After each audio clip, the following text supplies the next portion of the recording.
Gimcrack here with a warning for today's episode. The film discussed this week deals with challenging subject matter. Probably shouldn't have been filmed in the first place. Trigger warnings for discussions of sexual assault, violence against women, and generally just anything you can think of that's horrible. This is a bad one, folks. Maybe consider skipping this week and coming back when we talk about action movies in the 80s in our next episode. For everyone else, proceed at your own risk. Welcome to Gimcrack Video. How may I help you? Hey, what's going on, man? You got anything new to watch? No, but we are running a special on sequels. Is that over there on that shelf that says that it's not for human consumption? No, on the one right next to it, it says 3 for $1. Oh, let's just grab some. What could go wrong? Enjoy your selection.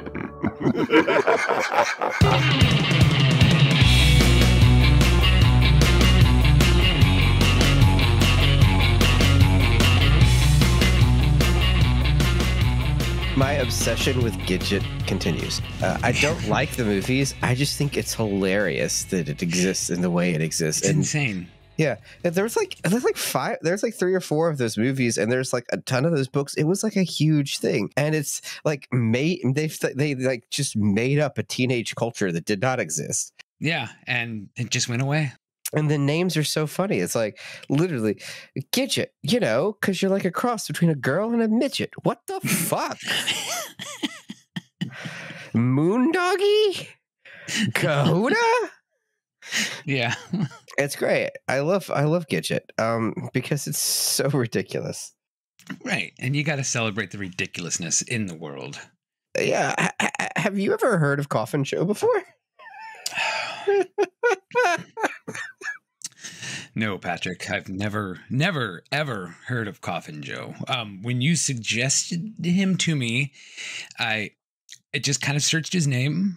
So I saw a picture of him and it said like the Brazilian boogeyman. I was like, oh, okay. He's like Brazil's Svengoolie. Okay. Cool. Yes. He's an important cultural figure in Brazil. Yeah, but I don't see Svengoolie doing something like this. You don't. Really? No, he throws rubber chickens at people. I don't think he's gonna. Yeah. Coffin Joe is a little bit. Hello and welcome to the Found on Shelf, the only movie podcast. It's weird that there aren't other movie podcasts. You'd think that other hipster adjacent dudes would have podcasts just to talk about movies, but so far, no, it's just us. Yeah, I've been looking up. Well, it's also the Glass Half Full Moon guys. So they watch movies, but other than that, there's really just not a lot out there as far as people talking about old movies. Totally empty market. No one's doing it. In all honesty, what no one is talking about are the third iterations of movies, especially this movie. You know, it is funny because lots of people talk about Coffin Joe. No one talked about Embodiment of Evil. And after this week, I know why. Hi, I'm Patrick. And with me is my co-host, Dustin. Were you about to call me a hooker? No. No. Oh, okay. I don't think before I speak. My mouth just opens and words come out. And sometimes, like, there's no track in front of the train sometimes. I get it. I'm going to blame it on ADHD because it probably has something to do with it. I don't know. I should see a medical doctor at some point. Just listen to more podcasts and just do what they tell you. Yeah, that works. You know, I'm sure there's some pills they could sell. Yeah. Tonight, I have lost the moral high ground. I mean, I never really had it. No. God damn, this one was a doozy, right? Yeah, you sure picked it. Okay, so right off the top, we are doing a Coffin Joe movie. And while that would normally mean that I need to give you content warnings up top about sexual assault and misogyny, this year we are watching the third installments in the film franchise. So we are watching what is canonically the end of the Coffin Joe trilogy, although it is the 7th movie. And Jesus. You know, maybe we should have watched that other part 3. We should have watched the other part 3. Because I mean, it might have been a little better. Yeah. Oh, boy. Listen, we're going to have a content warning right at the top of this episode, but just in case you skip that and you're listening now, for the love of God, pay attention. This is a big content warning for sexual violence, violence against women, and just general fucked up things that I really don't even want to talk about, but here we are. A lot of torture. A lot of torture. If you've got an aversion to discussions about long fingernails, might want to turn this episode off. It's okay. You're still our fans. We still love you. We'll catch you next time. Well, we're not talking about Coffin Joe. Blind witches. Yeah. This movie's got it all, my friend, except for a female character that lives. But well, no, I know that was an exaggeration because that's not entirely true. It's not entirely true, but oh boy. So Coffin Joe, Zaidu Kashau. Yeah, tell me about this guy. I don't want to spoil anything. He's an iconic horror character in Brazil. He is the brainchild of filmmaker and actor Jose Mojica Marins. Okay. And he first appeared in the 1964 movie At Midnight, I'll Take Your Soul. He's iconic. He's been in a ton of movies, TV shows. He had 2 whole different TV shows. He's a horror host. He's been in comic books. He's been in music videos. There are songs about him. There are YouTube videos that make fun of him. He's huge within a cultural lens. Okay. There are 7 Coffin Joe movies. Yay. This is the 7th and last one, and also the 3rd one. Right. So okay. It all makes sense. Let's see if I can get you the entire list of the Coffin Joe movies. Let me just pull up the Arrow Video Collection. If you want to watch all of the Coffin Joe movies, Arrow Video has a collection with them all in one box in remastered Blu-rays that just came out. Ooh. And they are gorgeous. It's only $110 for everyone, which honestly is not bad. These covers are great.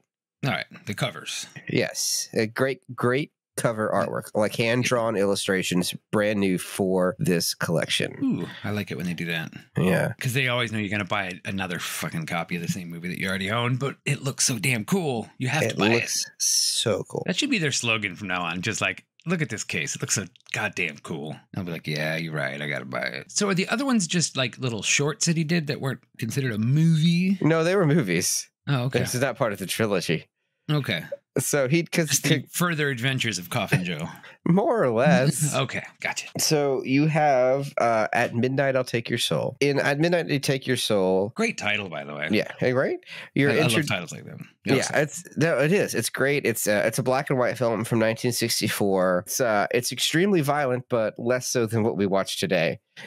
For 64, it's pushing a lot of boundaries. Character's name in Brazil is Zaidu Kashau. I think roughly translates to of the coffin, so it's more like Joe of the coffin than Coffin Joe, but the Coffin Joe is the American version, and it's what most people call him this side of things. So obviously it's Brazil, so this is Portuguese they're speaking. So it's set in an unnamed Brazilian town. He's the Undertaker. He's very like Nietzsche 101, like baby's first Nietzsche.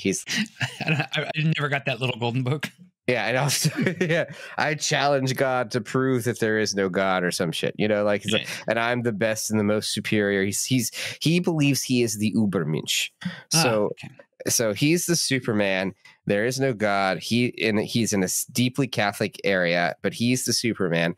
And his goal, because he's super into eugenics, is to sire a boy child to continue his bloodline that will be perfect in every way. That's his whole motivation. And so he's gonna find these women at like a grocery store, take them out on a date, really try to get inside their mind to see what makes them tick and see if they would actually be a good mother for his child, right? So like you would think maybe, but no. Okay, so he's worried about continuity of blood. He's in search of the perfect woman to bear him a superior child, which I think he thinks will be immortal. I don't know. His opinion on like nihilism and also the supernatural seems weird. Yeah, it seems to just change on a whim, whatever fits the scene. You know how we watch a movie that you've picked and I'll say, wow, this is more misogynistic than I thought it would be. And then I go on a rant for 90 minutes. Mm-hmm. Twice, right? We did that with the Nostra Picker and then we did that with It's Alive. I have no standing anymore because I picked this movie without seeing it because I had seen some of the other ones and they're not, they're bad, but visually the content isn't as graphic. This is just the worst. Yeah, so anyway, in the first movie his wife is barren, so he's an abuser. He beats her. She won't give him a child, so he murders her. Then he seduces his friend's wife, or he tries to seduce her. She obviously does not want any of that, and then he I think after he orchestrates the friend's murder, he rapes her. She does get pregnant, but she kills herself to deny him the child he wants. At the end of the movie, he's like I think it's on the Day of the Dead. He basically is haunted by all the ghosts of the people he's wronged and is super murdered, like flesh peeled off his face, murdered. Wow. All right. Now you might notice there's a problem here. Yeah. So his face. Yeah, so his face still alive. Yeah. It's a successful movie. Obviously, we want to bring him back. So in the next movie, which is This Night I'll Possess Your Corpse. Nice. I love those titles, man. Right? It's great. You can see why I wanted to cover these movies. Yes. Even this title, where it's kind of good, it's still a little bit lackluster. It feels very much like it's been very far removed from what it once was. He returns to his village after recovering in hospital. Okay. That's it. They do the same thing. A lot of these movies do. It's like Basket Case does this. Like, oh, they're dead. Actually, we're just in the hospital. He's fine. Now, at the end of this movie, he does also get drowned in a pond at the end. Okay, I saw that in the flashback. This is, I guess, technically canon for a while because that's the end. These are the last two movies that are in any kind of conversation with each other as being part of our continuity. And then for 40 years or something, right? Like, yeah, legit in real life, 40 years. Yeah. So, but you may notice I said that there are 4 other movies. Yeah. After this one, you get The Strange World of Coffin Joe. The Strange World of Coffin Joe is a horror anthology movie of 3 unrelated horror shorts. You know the vibe. Right. And the host that introduces all these movies is Coffin Joe. Okay. I get that. Also, I think The Strange World of Coffin Joe was the name of one of his TV shows that he has forever too. He does because he has 2 different horror host shows. I think this is one of the longer ones that also has this name, The Strange World of Coffin Joe. That is probably the one we should have done. Yeah, that was the one that we were thinking about at first that you mentioned, and no. Yeah. The other one that I would have liked to have done but does not fit the theme is Awakening of the Beast, which is the 4th movie to feature Coffin Joe. In this movie, a bunch of college kids sign up for like a trial that a professor is hosting to research the effects of LSD on the mind, and he gives them all LSD and has them look at a Coffin Joe movie poster. and the rest of the movie is just all hallucination of like weird horrific shit, and Coffin Joe is just involved.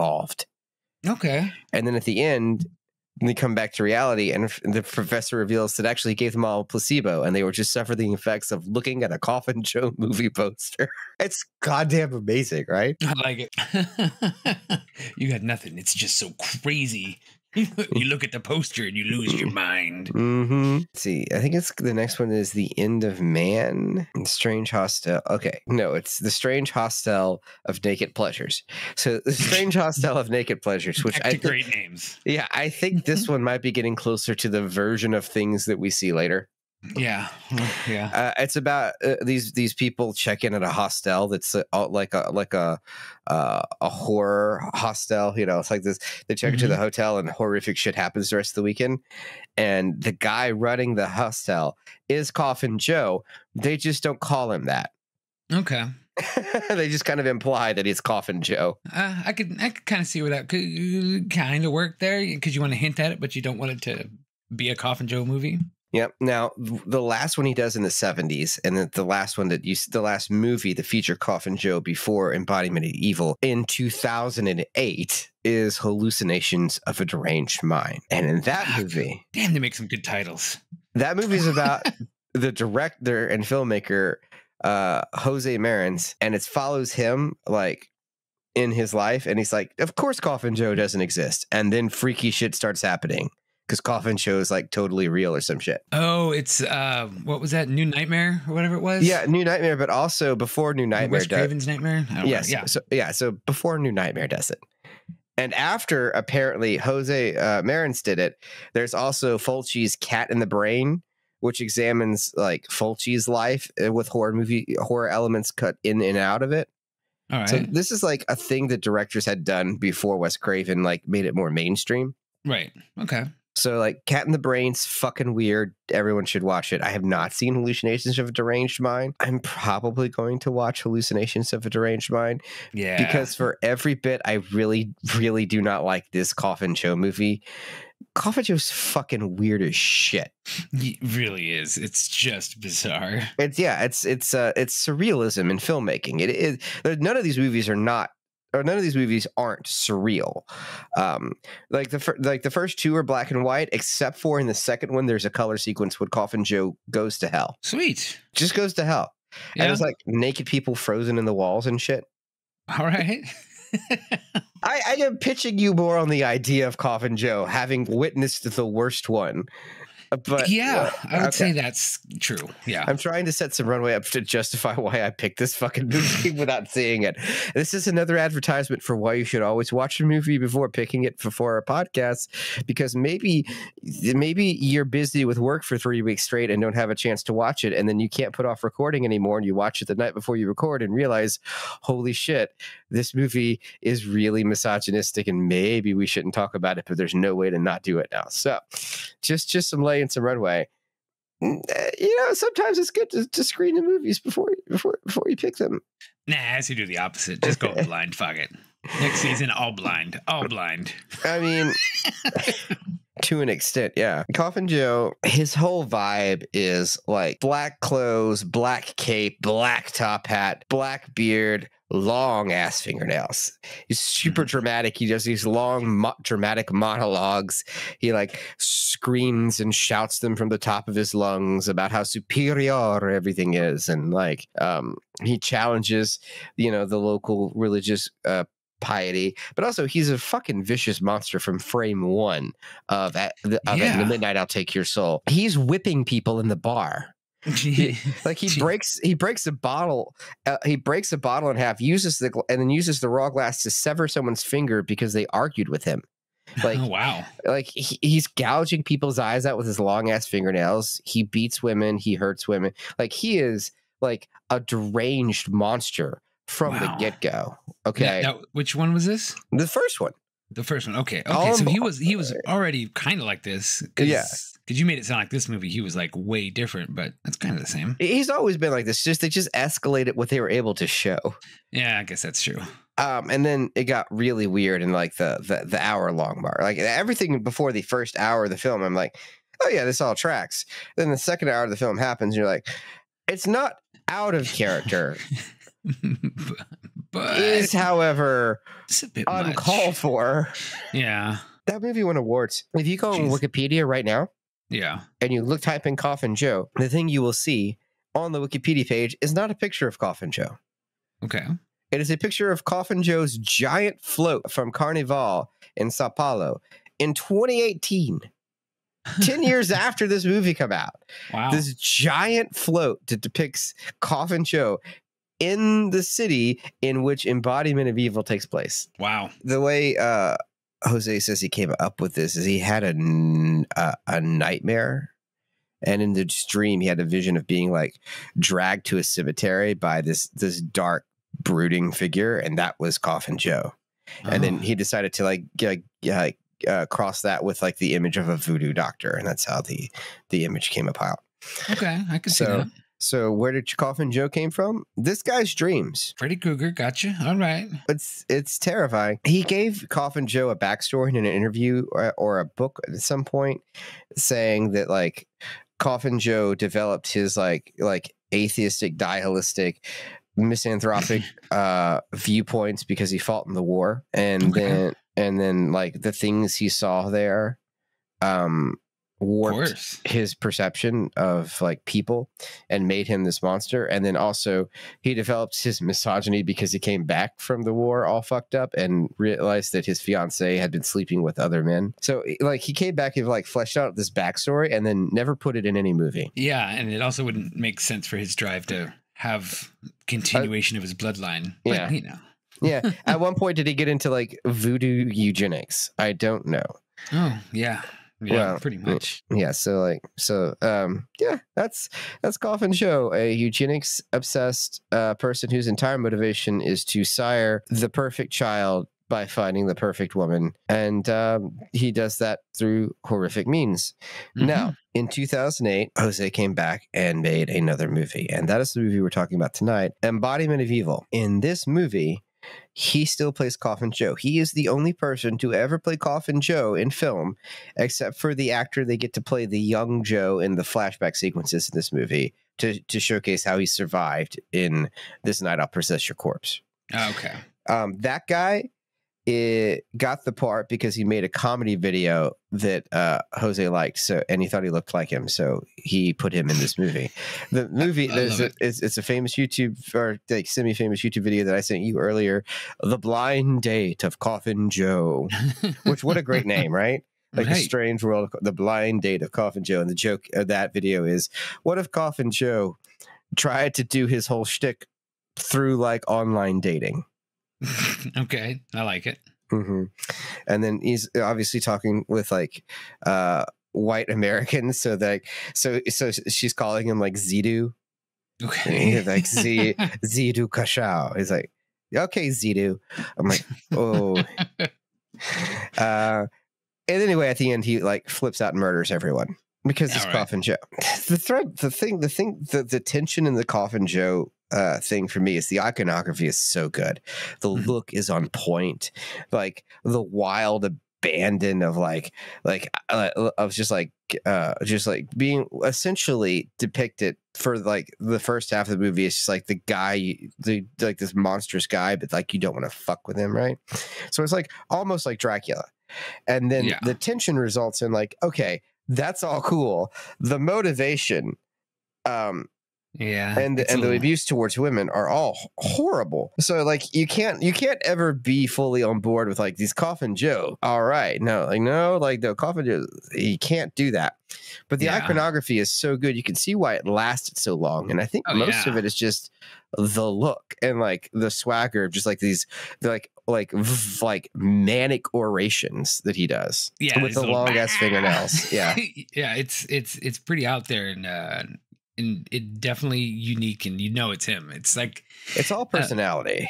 That's what it boils down to with all these guys that do the good horror hosting. Joe Bob, Svengoolie, Elvira, all that kind of stuff. It has what's that interesting vibe to it. is The Last Drive-In has not done a Coffin Joe movie yet in 6 seasons. Well, there's probably a reason for that. They've done Cannibal Holocaust. Okay, I feel like they could do Coffin Joe. I'm gonna go out on a limb and say that I think Cannibal Holocaust is is less than this one as far as isolating a very particular. Yeah, that's one of the worst things I've ever seen on screen, and I don't know how we're going to talk about it. I really don't want to. Yeah. I saw it coming like a minute before it happened, and I'm like, no, please don't do this. And I'm like, oh, fuck. You know what's so like great / horrible about this movie is you could literally be naming off like 8 different scenes. And I'm not sure now 100% what scene it is that you're talking about, but I'm sure we'll get there. The premise of this movie is, actually, no, he didn't drown in the pond. He came back up and just started murdering people. And then he was like shot and imprisoned. And he spent the last 40 years in a jail, but they say he's a mental patient, but he's clearly just locked away in some jail. Well, let's not get into Brazilian politics on this show. But his defense attorney gets him out, and so he's walking the streets of Sao Paulo again. It's 2008, and he immediately gets hit by a car. Yeah, he walks out the jail and gets hit by a car. Before we get into exactly the breakdown of what happens in the rest of the movie, Dustin, everything I just fucking said. Mm-hmm. How would you sell a person on watching this movie? Well, I think you got to know the right market. right kind of person. I could not find a trailer for the movie. Well, I could, but it was all in Portuguese, and that wouldn't really do us any good. Okay, so a chick gets her ass cheek sliced off, and then it's fed to her to prove her loyalty to a dude with really long fingernails who just wants to have a baby. Have a good night. I mean, if you can hear that sentence and be like, all right, I'm on board, this is it. This is it. If you're like, ooh, no, I don't think, yep, then no. Follow that instinct. Yeah, follow, because that's probably the least offensive thing that happens in this movie.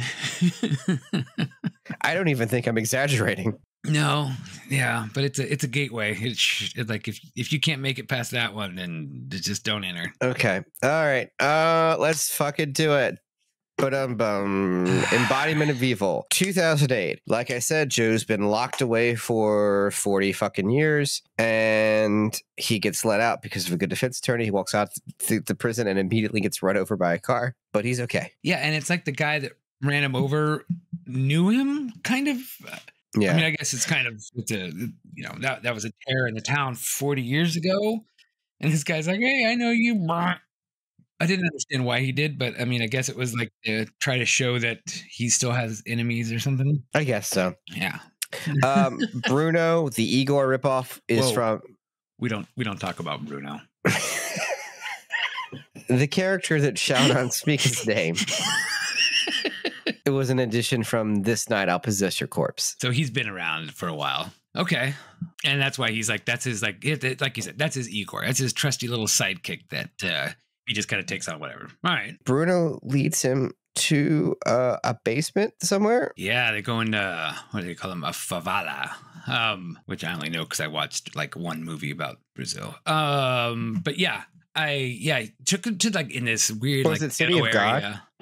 I did watch that one as well. I guess it was a different one, or maybe it was a documentary. I don't know, Patrick. I don't know what I watched. I was just taking a swing. All right. Because that's the one movie everyone's watched, right? Yeah, that's a pretty good assessment. There's probably nobody on podcast talking about that movie. The City of God? Yeah, sure. Mm-hmm. No one's talked about City of God. Yeah, it's a forgotten film. We should put that on our list. Listen, we're talking about Coffin Joe's Embodiment of Evil. I think that's as no one is touching it as we can get. And oh boy, was everyone who didn't touch it fucking right. Jesus. Yeah. So I do want to say that Patrick was willing to bow out of this episode and said, I could just pick something else. And my response to him was, you made the bed, you lie in it, because we're doing this. I feel like it is because I came in pretty hot on a couple of those episodes and you're like, no, fuck you. Well, yeah, and I also wanted to be finally not having the most misogynistic movie on our podcast. No, you won. It's you're literally Obi-Wan at this point. Like, I have the high ground. Oh, I will misuse my power. That's the premise of these movies. That's apparently Coffin Joe has a cult now, a cult of people who worship him. Okay, this is new. There's these 4 freaks down here in the basement, and they worship him. And he asks them all to blow their brains out with a gun, and they all pull the trigger. And oh, look, the guns aren't loaded. And he's like, "Well, you're free now. You're my servants. You're my servants." Yeah. And the mental gymnastics one must go through to get these lines of dialogue, because first of all, you're free now, so you're my servants is a weird concept. Like, that is some cult ass shit. And second of all, wouldn't proving your worth to a Nietzschean be, oh, you've told me to shoot myself, so I won't? Because why should I listen to what you said? I mean, that would be, but he still wants to rule with absolute power, I'm assuming. So he's again, baby's first nihilism. Yeah, it's like don't question anything with that I say. Just do it. Yeah, that's what he's trying to push them to do. And like you said, everybody holds a gun to their head, and then he fires the first gun, and bullet goes past them, and they're all like, "Oh!" And then he tells everybody, "Go kill yourselves," and they all do, and then all the guns are empty. So yeah, like you said, free to go. Mm-hmm. But this is where we get our first weird flashbacky scene as well. He falls asleep, and he's woken up. There's like a black and white looking creature with like a knife to his throat, basically. Was this a scene from a different movie? Not that I'm aware of. Oh man. But he is black and white, so I don't know. Yeah, I really like the the makeup and stuff they used for these. I mean, it literally looked like you're watching a black and white movie, and I thought they did a really good job. It was something I was like, oh shit, that's cool. Yeah, no, they keep doing that throughout because you'll see like the ghost of Latina, Lanita, Lorena. Lanita. Maybe there's a Lorena, but like Lanita is his wife. Lenora? Hold on. Who was in This Night I'll Possess Your Corpse? What was the name of the woman in This Night I'll Possess Your Corpse? Laura. Laura. He's the greatest / worst. He is like the character is so good and he plays him so well. It's like if we could just change the subject matter. Yeah. You could like if he was just straight up Dracula. You know what I mean? Like just a boogeyman. A maniac, and you like to have orgies, whatever you want to do, that's fine. Just as long as everyone consents to the orgy. This is the problem here. Yeah. I'll even deal with like the wild like theology. Like, okay, I don't think it's that important to like this, but I understand why, because like Catholicism was really big, and like he keeps going on these nihilistic rants because the censors are very pro-Catholic. So like in This Night I'll Possess Your Corpse, he repents and accepts God before they drown him, and that's not in the original movie, but the Brazilian censors forced him to reshoot the movie so that Coffin Joe accepts the authority of God. So you can see why he has this anger towards censors and wants to go as far as he can. But also, you could maybe do that in a way that isn't embodiment of evil. So you're saying there's a way he could get that anger towards this religious just captivation that they have over these people without raping and torturing every woman in the entire film? Yeah, I feel like no. Okay. Like, I'm just saying I didn't know there was another option. Yeah, you live and you learn. The more you know. The thing is, he had 40 years to think about it. God, when you say it that way. Now, let's see.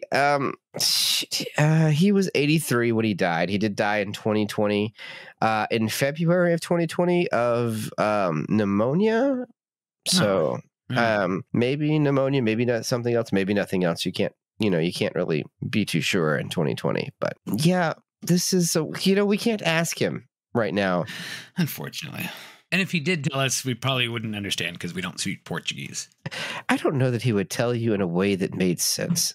Even if I did speak Portuguese. Yeah. I feel like anything you asked of him, he would respond in like I feel like it would be like asking David Lynch a question. Yeah. I think he would just give you like this absurd, like probably in character, right? Like this absurd, like oration thing. Not that Lynch does that, but like Lynch will not explain his movies to you.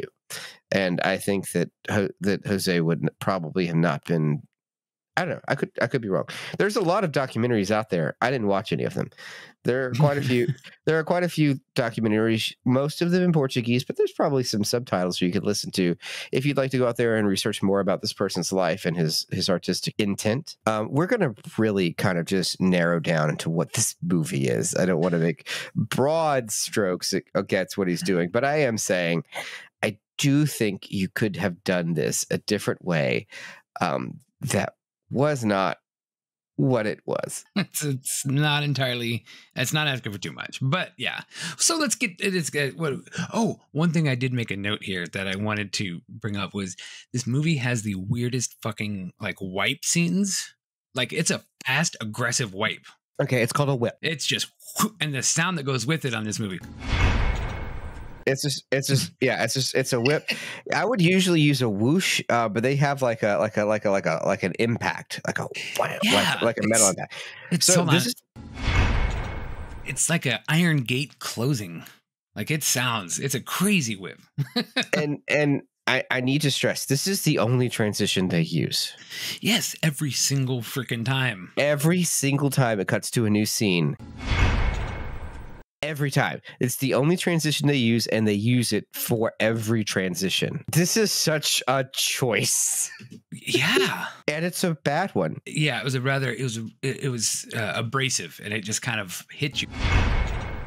This is such a bad film for a comedy podcast. Because, like, we've already said everything we can say. Is it horrifying? We warned about everything except for horrible jokes. It basically just gets right into it, right? Yeah, and see, and this is so we had this scene where all of a sudden, like, he's in the ghetto, and they hear like shooting noises or something. So okay, wait, hold on. Two things. I think you hit the news first about the woman, and then this. Okay, that might have been. So they see on the news that there's a eugenicist who thinks she's found out the secret to immortality. And Joe's first thought is, who is also a eugenicist, who is looking to find the secret to immortality. He thinks he can achieve immortality by having a perfect child, specifically a son, because, again, misogyny. You would think maybe I could, like, steal her research or find out what she knows. But no, his first thought is, I will steal her and impregnate her. But we don't get that yet. But that is what we see first. Like, okay, this is the woman that's going to be his first target. He goes out for a drink. Yeah. And the locals are kind of accost him, and he beats one of them half to death and almost kills him with a sword that he has on his person. Yeah. He gets stopped from murdering this dude, but later they show that like 5 seconds later, it's at night, and there's gunshots. Now, I don't understand the context of the scene, if this is trying to say something about how about some sort of violence in Brazil. I'm not sure if it's about police authoritarianism. I'm not sure if it's about racism. I don't understand what I am witnessing, because what is happening on screen is these cops are going along shooting children in the street. Yeah. That's and it doesn't seem like they're doing anything. They're just shooting them. They're just shooting them. And they are explicitly shooting them as a form of population control. They do say that. Oh, I don't think I caught that. Well, they were like, I thought they were just shooting them because they didn't want them, because they're just little punk kids. No, it's like they say something like say something about population. They say something about that. But Okay. like, I still don't understand what I'm witnessing. Right? This is a dystopian nightmare. Is it political commentary on police violence or authoritarianism, or is it just pure race, a commentary on racism because the children are black? So what's going on? See, I thought we were going to go and like do like a little 360 and have Coffin Joe kind of be an anti-hero going after the corrupt cops. No, and I was like, okay, that that's be not a better bad. movie? Yeah. That would be such a cool movie. Again, I really like the idea of what you could do with Coffin Joe that isn't what Coffin Joe actually is, and this is a problem because, especially when you see him, and like when you see him do his horror host stick, he's just doing that oration with the creepy ass long fingernails and shouting and like, okay, I understand why this guy was a horror host for like 30 years. That makes sense, right? Yeah, he fits. What else is he gonna do with his life? Why is everything else about it like this? Yeah, that gets to it's a bit of a head scratcher. Again, you would not see, like, to your point, Svengoolie doing the embodiment of evil. It wouldn't have happened. What is he going to do with the rubber chicken? Nothing. Yeah. No, I couldn't see any of them directing a movie that would be. I mean, it's basically torture porn. It is. It becomes that at the hour mark. Yeah, and like I couldn't see any of them really doing that as a motif. I could see him making really like classless horror movies, that's for sure. But sure, not just like straight up torture porn. Yeah, we're not here to shame on sleaze or lack of class. Like, that's not it at all. It is just the straight torture porn. It becomes at the hour minute mark. Yeah, so like you could have gone a really cool angle, because I thought that he was going to just straight up murder the cops at that point. It felt like he was, and then the movie didn't do that. I wonder if that was the direction they were going at some point. Yeah, it was like they just kind of switch gears, because like I felt like all the flashback scenes and then this kind of scene were trying to make us sympathize with Coffin Joe. And like it was like, oh, okay, well, he's being haunted by these ghosts, and he's actually, our hero of the film, and here's and the cops, and like, oh yeah, he's going after the dirty cops. And I'm like, God, that could have been good. Well, what happened instead, Patrick? Instead, they kidnap the doctor Yes. And they bring her back to the basement and they strip her naked. Now, when I sent you that message, did you have any clue what I was talking about? Oh no.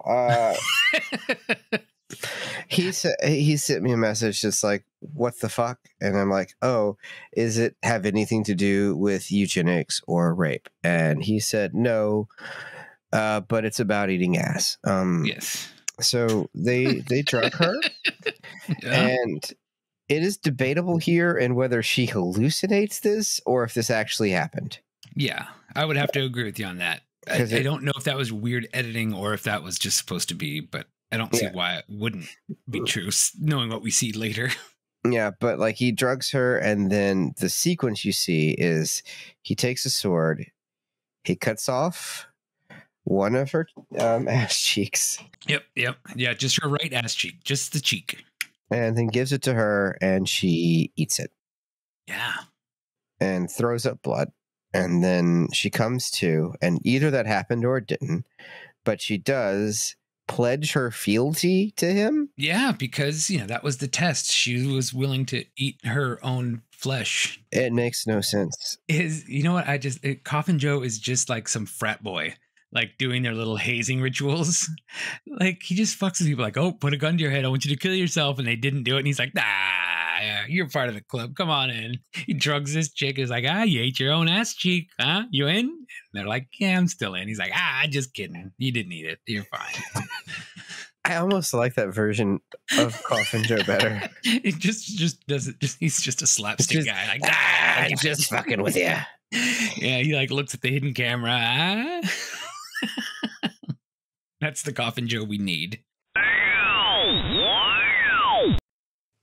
So this is weird. Usually this is the part in the show where we insert an ad break from sponsors, but for some reason, we couldn't get any sponsors for this episode. No one wanted to touch it. Even the Manosphere guys said that the subject matter was just too toxic for them. So I don't know. I mean, you're here. I'm here. Feels a shame to let all this ad space just go to waste. And, I was thinking, have you ever heard of Gimcrack Video? That's right, it's an ad space. I'm hijacking the ads. No one bought it, so it's mine. Come on down to Gimcrack Video, your local cursed video store. Conveniently located in the abandoned part of the city. Every city. So, you say you like bad movies. Name the worst movie you've ever seen, and I guarantee you we have worse. And at least 4 copies of it. Cursed movies, cursed films, cursed flicks. We have it all. The widest assortment of trash, ranging in genres from, oh God, please, turn it off, to, I have seen the secret truth of the universe, and I know there is no meaning in existence. That's all the genres, right there. Join our local loyalty program. Every 10th rental free. And it only costs your soul. I mean, really, what do you have to lose? It's not like you're using it. And every Friday night, we even throw a pizza/MTG party with the cursed game store next door. I play Rakdos. Gimcrack Video, where the vibes are as bad as the films. But he keeps increasingly having these dreams where he's visited by the ghosts of the people he's killed in previous films.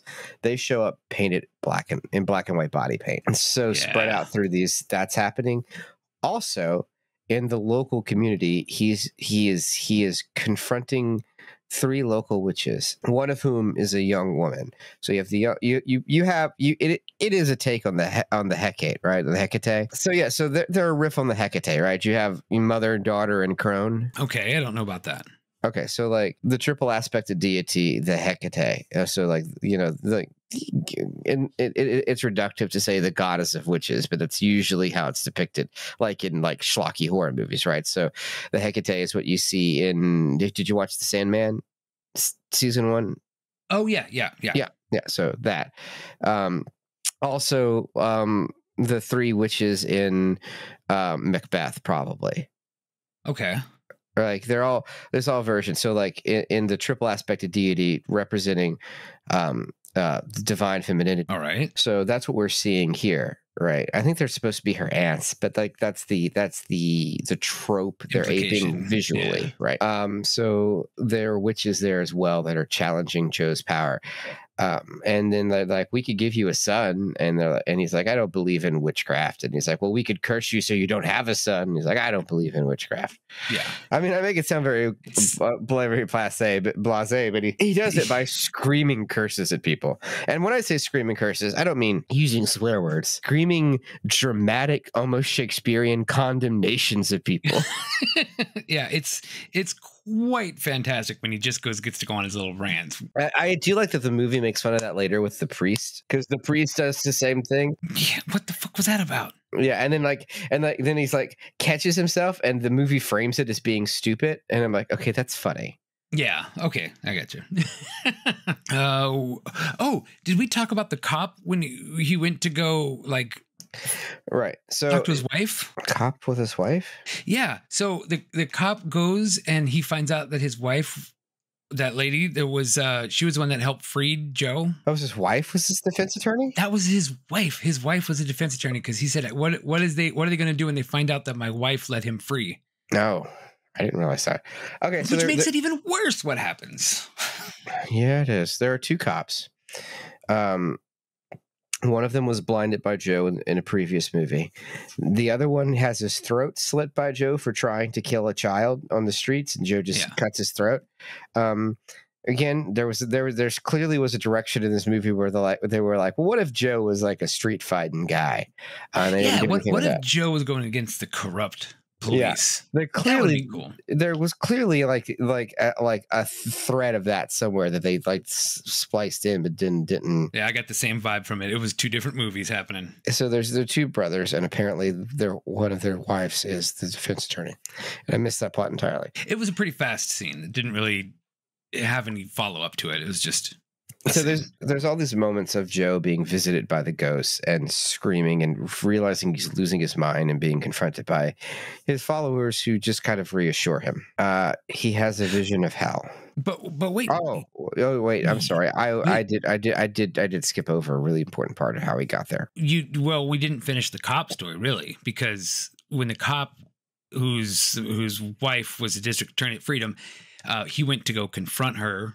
And he brought his little squad with him. Mm-hmm.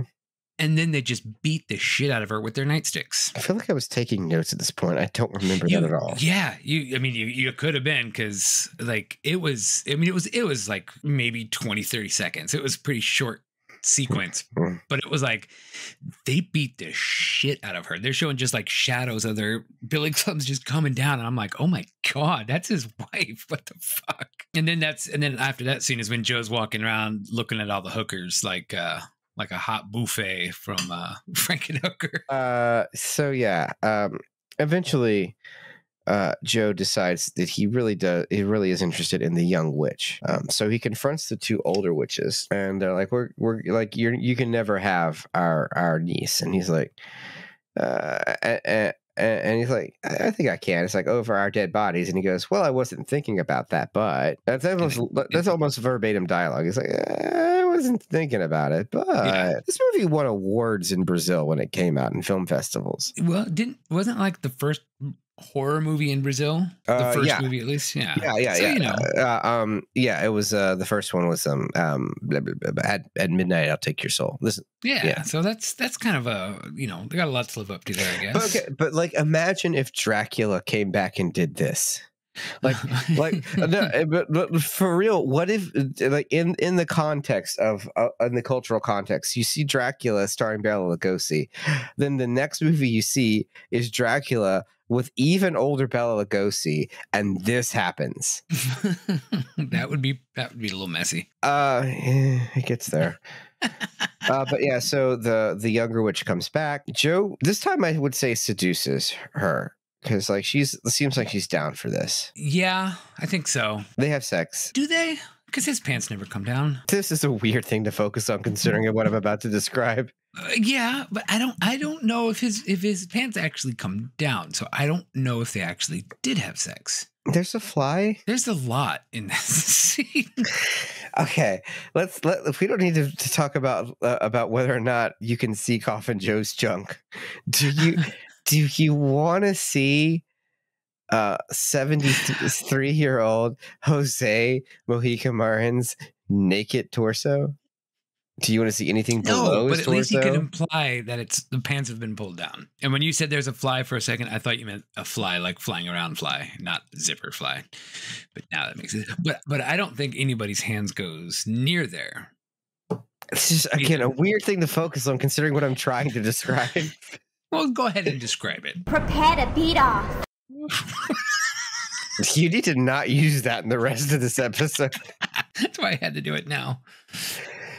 So they are having sex in I think they're having sex in an incantation circle. Yeah, because did he lock her in that circle, or I don't know. No, he doesn't do magic. Yeah, but he would kind of did she walk into the circle and stop herself? I don't know. I think she said whatever. And then the ants are hanging from the ceiling and blood starts dripping down. Yeah, the ants are hanging from the ceiling with their blind eyes staring at them, which was kind of a cool image if it wasn't for the the blood pouring all over the place on top of them. And this is not blood drizzling. This is Evil Dead levels of blood. Just literal sprinklers full of blood just pouring down, and it's like flooding. And there's a pool. There's a pool of blood that they are sinking into as they are having sex in this incantation circle, and they totally submerge into the pool of blood. And Joe wakes up. Where is he? I'm guessing the bowels of the earth, literally. It's something. I don't know. It looked like it's intestines. It looks like intestines. It looked like a 1970s Doctor Who set. Yeah, that was intestines. Yeah. And he finds this like shrouded figure that he calls the Mystic. You don't know his actual identity beyond that in any kind of cosmology. So the Mystic. And Joe follows him through these intestines out into a desert. And in the desert, they see people crucified and wallowing on the ground and eating each other. Mm-hmm. Now, Dustin sent me a text saying, I'm at the hour mark. And what the fuck, Patrick? And he was watching someone eating a person's penis in this scene. Yeah. That was it. Yeah. And then like just chewing it and pulling it off like a piece of raw meat, which I mean it was, so it made sense. And then it's implied that this is purgatory. And also the female form of death is there and making out with the Mystic. Yeah. This scene doesn't seem to accomplish anything. No fucking sense. Not only that, it doesn't do anything. Like it goes nowhere. It's never revisited in the story. It's just there to be there. And then Joe wakes up. Like that was just like this weird scene. And I mean, he was like pissed off when he woke up because people were like not living to their full whatever that he thought people should be living to. And I just wrote down the line, it's her. No. And that was it. And then and then Joe really kicks into overdrive. I think you're right. I think this is like supposed to show that the people are wallowing in their filth, but Joe looking down on him as from an elevated position is clearly superior, you know. Yes, and he's upset that other people aren't. So now I think he has it in his mind that he doesn't need to just continue his bloodline with one kid. He needs multiple boys, and he's got to do it fast. What do you do when you want to have multiple kids at a rapidly fast rate? What would you do, Patrick? You wouldn't just have your little ass cheek cutting crew go around kidnapping women and tossing them naked into a cell with various torture methods. Yeah, like branding them, dunking them in blood, in tanks of blood, slicing off little cuts of their skin. Again, very blood-sucking freaks-esque. Here's the thing. Sewing them up naked inside of a dead pig, perhaps. You ever get that a shot? So there's a couple things that happen in this. They go through, they Jesus Christ, Patrick. Don't sugarcoat it. I'm getting to that. just give me a goddamn minute. Let me take a breath. So yes, Joe, this is the end. I think the movie realized they're an hour in and they only have 30 minutes to actually have a movie happen. They're like, shit, step on it. So they have a relentless torture porn scene. And like, this is again, the motivation of Joe to sire a son, and the sequence in which he just indiscriminately tortures and murders women makes no sense, right? Yeah. Except for the fact that from a filmmaking perspective, the goal is misogyny, and then everything really makes sense. Well, I think the whole point of torturing all these women was so that he could brainwash them to make sure they didn't try to kill themselves with child, which now kind of makes sense that happened to him before. Maybe. It also feels like more thought than they put into it. Very well, it could be. I mean, I probably look too far into these movies all the time. So yeah, so what happens is they kidnap a lot of women, and then they put them through an extended torture sequence of escalating and deranged shit. I personally, under normal circumstances, am not actually a fan of like torture porn movies. They have a very specific goal in mind. Usually it's not to horrify. I'm here for horror, and I'm used to be like scared, or to like watch people use scary things to say things, or to be funny in some way. And torture porn is a very, very niche goal. And most of the time it feels like it's not one you really want to fuck with too much. I personally don't like it. I'm not judging. You know, maybe there are some good instances of good movies out there. Usually the ones that get lumped in with torture porn are the first Saw and the first Hostel, and I would almost argue that they are not, because they're not. No, they're like they're like introductory to torture porn, especially Saw 2, where there was some cutting and stuff like that. The more of the sequels of Saw actually get into the torture porn. The first movie is straight up a mystery. Yeah. It's one in which very little graphic problems actually happened in the first cut, and James Wan had to go back and reshoot stuff because he was like, "Oh no, I've shot a PG-13 thriller. What am I going to do?" So he did do a lot of reshoots to balance it out. Yeah. So like the goal of that one is like this kind of horror mystery box thing, right? Okay.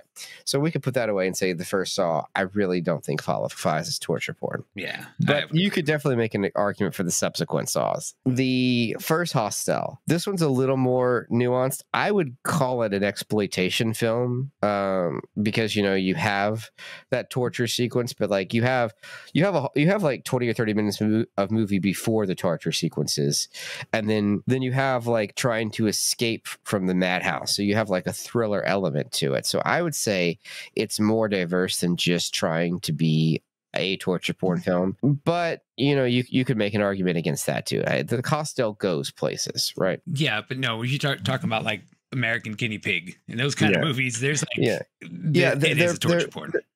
Yeah, and we say that it's like it is basically fetish content. Yeah, it's like trying to get like authentic Chinese food in Texas.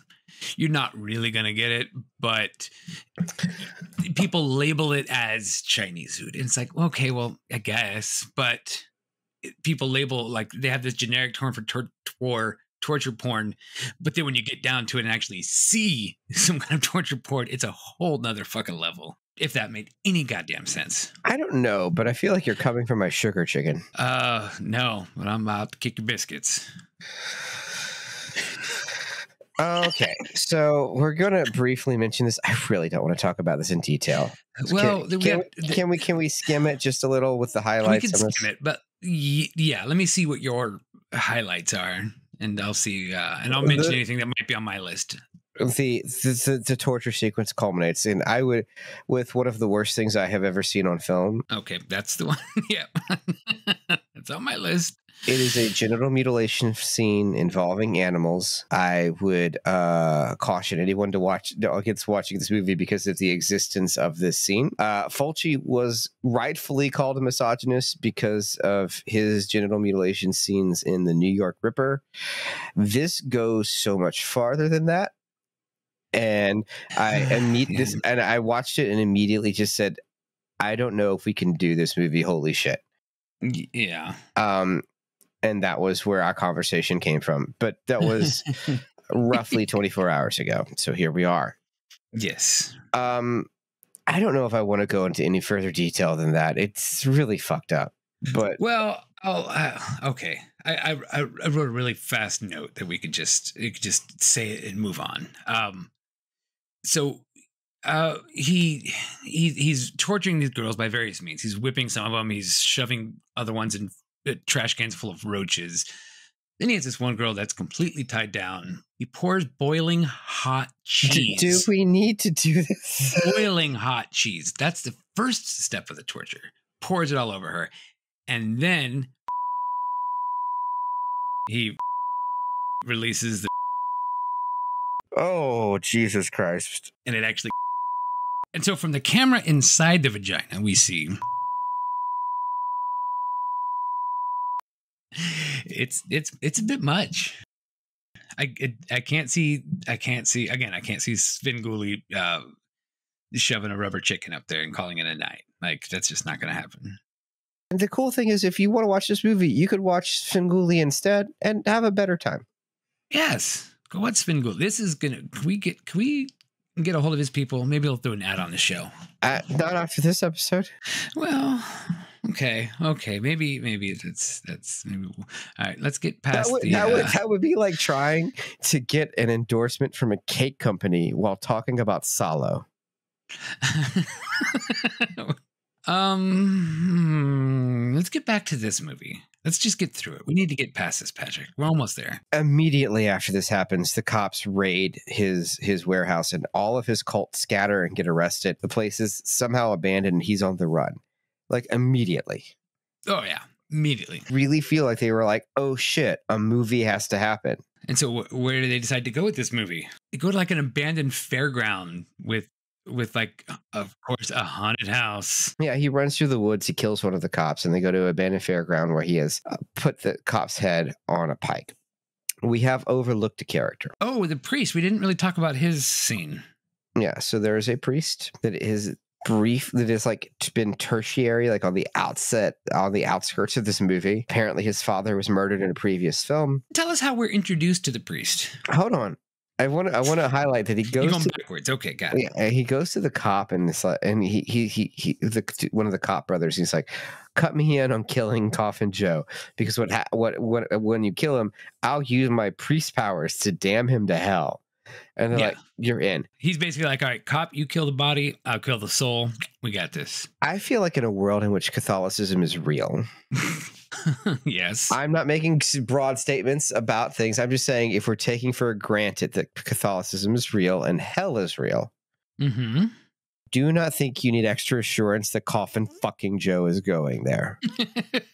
Pretty sure he wrote his own ticket like 50 times over, because you do find out that he killed 30 people while in prison.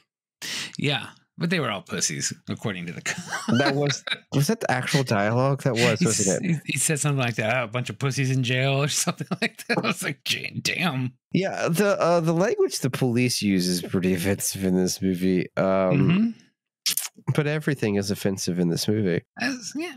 So that's what the priest is doing. He is strictly supposed to be a comedic character, because he's the one that's, like I mentioned earlier, is trying to ape Coffin Joe's dramatic monologues, and then they make fun of him for doing it.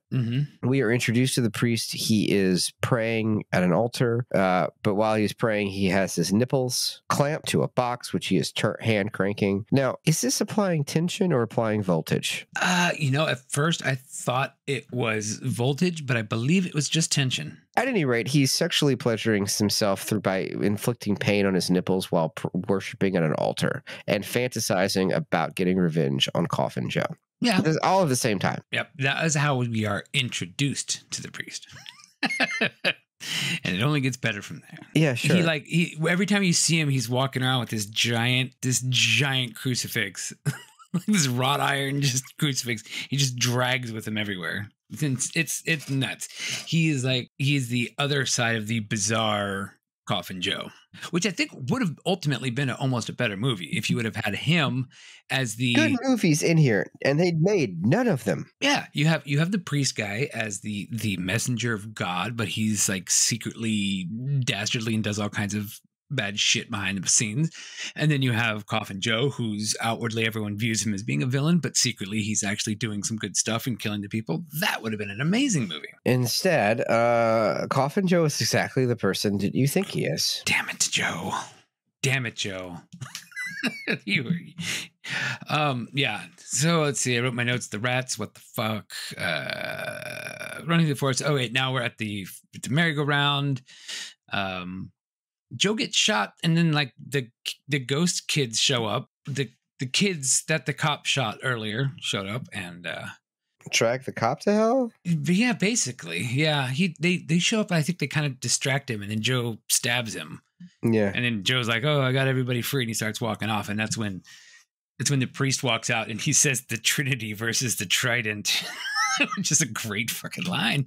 And then they fight. And the priest kills Joe.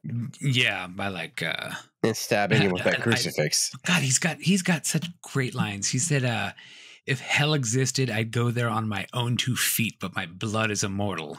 What a great fucking line. Like, how do you, it's like, I almost said, how do you not love the character? But then I'm like, oh yeah. Yeah, his actions. Yeah, rat cheat. Yeah, that's a good way. That's a good way to not love the character. Mm-hmm. Yeah, I know. And then the priest stabs him in his heart, starts reading a curse over him, and then leaves. He's like, all right, cool, I'm good. And all right, so this chick that shows up as Coffin Joe's laying on the ground, dying or dead, we don't know. That was the witch's niece, right? Was it the witch's niece, or was it that girl that tried to sleep with him earlier and said, no, you're too young? I kept mixing up the two, and I was not sure who this one was. Either one of them actually makes sense that it could be. I could see the witch's niece wanting to do it to end him and just stop his line or whatever her thinking was, whatever the curse the witch has put on her. I don't think that would be true, because like clearly because you're having, okay, this woman has sex with Joe while he's dying. Yes, whoever this woman is. I think it was the girl that was stalking him the whole time. There's a girl stalking him through the movie, and he said, no, I'm not having my child with you because you're too young. No, this actress is like in her 20s. A weird things for Coffin Joe to say.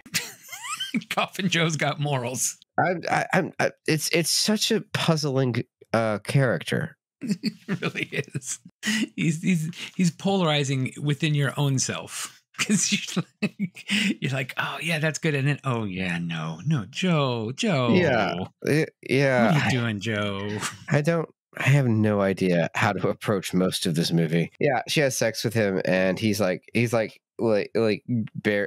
alive enough to have a creepy fingernail scene, and then he dies. No, hard cuts to the funeral of Coffin Joe. Wait, hard cuts. Of course, yeah, no, as you do. To the funeral of Coffin Joe, where all of these women place flowers on his graves. All the ones that he just raped and tortured, those women show up at his grave. Yeah.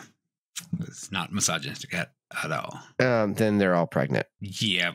And the last scene of the movie is his grave exploding and his voice of laughter filling the frame. Also, I think I should say that his full name is Josephel Zatanis. Because it spells Satan backwards. Oh. Satanas is Satan's backwards. that at least is the reason Marin's gave. Was that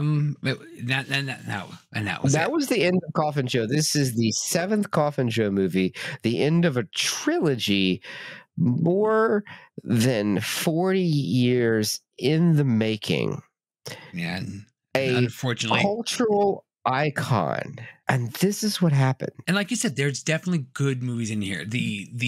All right, take the rape and torture scene out of it and have this be like his coven of women, and they show up at his gravesite, and then you realize they're all pregnant. The Brides of Dracula. And fantastic ending. Great.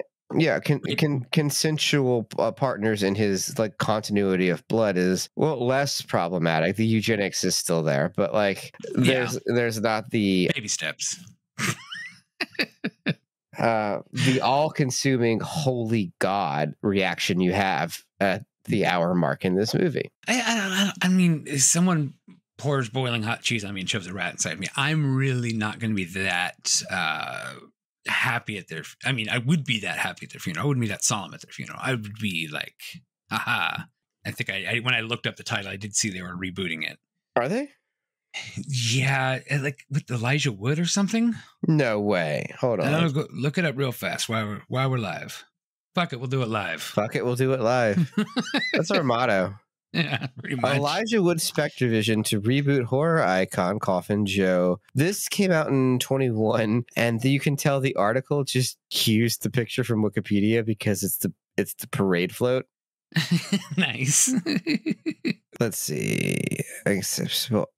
A more mainstream, accessible, updated version, faithful to Coffin Joe's dedicated audience, yet presenting the character to wider new audiences. Hold on. No, that is it. You can't say that sentence. That it's going to be more accessible, and then it's going to be faithful. Yeah, but it does sound like they're pitching. What if we took this kooky character and just leaned into the character and was like, but let's forget about the sexual violence and the eugenics. That does sound like what they're doing, right? I don't know that is, but that does sound like what that pitch is like, because that's the only way to make it more mainstream is to be like, what if he had a different motivation? Yeah. Then that's kind of what I mean. Here it goes on. But does that take away from the Joe character? Coffin Joe is an iconic and indelible boogeyman who deserves to be reimagined for our contemporary culture. That's what they're saying. Okay. I'm actually on board with this for one reason. No, you are correct. It is not true to the vision of Coffin Joe. However, I think at length we've discussed you could do better. Yeah. I'm like, you know what? And that's okay. Yeah. Because we see where the ultimate vision of Coffin Joe has led us, and we're like, maybe not such a good one. I don't know. Oh, goodness gracious. That was a hell of a pick. Let's see, but we haven't had any updates on this since 2021, so that may not be happening. No, but if they have the rights to it, maybe it will happen. Wait, hold on.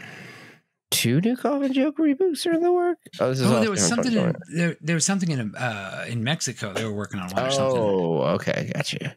Probably because of the way the rights distribute, you could probably think someone probably has dual ownership or something. Yeah, that's probably right. Because these films being from Brazil, I'm sure the rights have been, the international rights are doing some stuff. That's the end of the movie. That's the end of Coffin Joe. That's the end of me picking blindly picking movies like this. Yeah, it's fun, isn't it? God, Dustin, this one was easy. And there was a couple of movies that I picked out that I did end up changing, but it was really because they were just boring. And they were like, I'm sitting there watching it for like an hour. And I'm going, how the fuck are we ever going to talk about this? I just wanted to talk about the cultural impact of Coffin Joe. I should have picked any other movie. We could have done it like next year with Awakening of the Beast. Well, you chose this one, and we got to talk about it. And I'm interested to see what becomes of him. What do they do afterwards? Where do they go next? Like that'll be interesting. So yeah, this is Coffin Joe. It's a movie. I don't know what to say about this. This was not what I expected. Reading the rest of the movies that Jose made outside of Coffin Joe, it should have been what I expected, but I didn't realize the direction things went after after Admit It, I'll Take Your Soul. And like maybe I should have, because the subject matter of I Admit It, I Take Your Soul is nothing to fuck around with. It just is a movie made in the 60s in a heavily censored environment, so it doesn't do what these subsequent films do. That being said, a dude in a top hat screaming at the top of his lungs is cool, and we should maybe get a reboot of Coffin Joe that's less offensive. Come on, Elijah Wood. You know what? You can come on our podcast and tell us all about it. You can give us the exclusive if you'd like. I mean, he remade Maniac. I feel like he definitely is. It would be willing to try. Yeah. And I hate Maniac for very similar reasons. We'd be willing to promote it. So, all of our tens of listeners, they will listen. They listen to us. Yeah, I don't know if they listen to this one. Well, yeah, they might have turned it off after the first 5 minutes or so. Yeah. Oh, wait, do we have to... In a way, I brought you here to offer you a job. You think you can do it better, so here's your chance. Yeah, I've got a couple ideas. What are yours? So some weeks we have a hard time thinking of 3 things because we're like, God, anything would change the movie. And other weeks, I'm like, okay, well, there's about 95, so let me try to scale it down a little bit. And this was one of those. I think this does continue a trend that I have, though. And we'll get to a movie, and I will get to the end and say we could have done this without the rape. Yeah. And I say that about basically every movie because it's almost always true, with the exception of like maybe The Virgin Spring, right? And again, I know I'm going to let you go, but that would be the thing that I would change is the sexual violence inherent in the film, which would encapsulate the scene that I am not talking about. The scene? Yeah. So, besides rat, I guess this could be kind of it could fall in that. Okay, so first, I did kind of mention it earlier. I would make him the anti-hero kind of role. Make him the guy going after the corrupt church, the corrupt police. Like, you know, make him kind of make him almost a good guy, where we actually root for him to certain degrees, instead of just going, oh, he's gonna, because he's got the charisma, goddammit. he just doesn't need to. Yeah, so he's the anti-hero now, and he's not like out just trying to, like, I mean, he's trying to have a kid, but he also wants to make a world a good place for his kid. So he's kind of doing bad things, but kind of for a good reason. All right, that's first thing. Second thing is get rid of that whole like weird purgatory afterlife whatever scene. That whole scene just gone. Just shit can the whole thing. It didn't make sense, didn't need to be there. Just go. Bye-bye. That's gone. And the third thing is maybe don't abuse and or kill every single woman in the film. That's a good note. We should go with that. If you would like to see Coffin Joe content that is less offensive than this, you can watch The Blind Date of Coffin Joe, the funny video on YouTube I referenced. Or if you just type in Coffin Joe on YouTube, you will find a segment of Jon Stewart interviewing him on the short-lived Jon Stewart show from 1994. Oh, all right. He interviews him cool. in character. So, okay. Yeah, go watch that. That sounds fun. Just do that. Do that instead. Do that. Listen to Cotton Eye Joe. Yeah, I don't know. Just yeah. You're not really missing out on much if you just miss this movie. You can probably just stop it at midnight. I'll take your soul. Yeah, why not? Just go there. Just go there and then watch the silly interviews and the fun stuff. There is still some dismembering on the Jon Stewart interview. Someone gets their arms ripped off. Oh, okay. But it's in a fun way? Yeah. We are the Found on Shelf podcast. If you would like to listen to us talk about other movies that are not Coffin Joe, we do that too. Much more frequently, in fact. You can catch us every other week on New Video Tuesday. You can reach out to us at Found on Shelf Pod on any social media. That's going to be on Blue Sky, on Instagram, Mastodon. Threads, Mastodon. Instagram. Yeah. I really can't say Twitter because Twitter is begging for ads right now, and if they are soliciting ads from us, they may be circling the drain. That would be hilarious if I got would like to have it. No. You know what's sad is that once upon a time I actually did pay for advertising on Twitter. We got some okay follow through on that. Yeah, I'm not going to do it now. Well, no, this was prior to the purchase. And then if you want to get in touch with us again, Found on Shelf Pod, or go into your local cemetery and shout challenges at God. And I am sure yeah, a way to contact us will manifest us in the form of a lightning bolt. Yeah, and just be nice to each other. I don't know what else to do.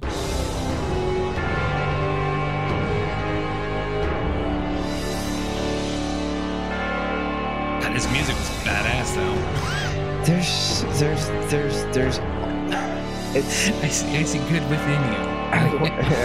I want to be able to like Coffin Joe. I really want to.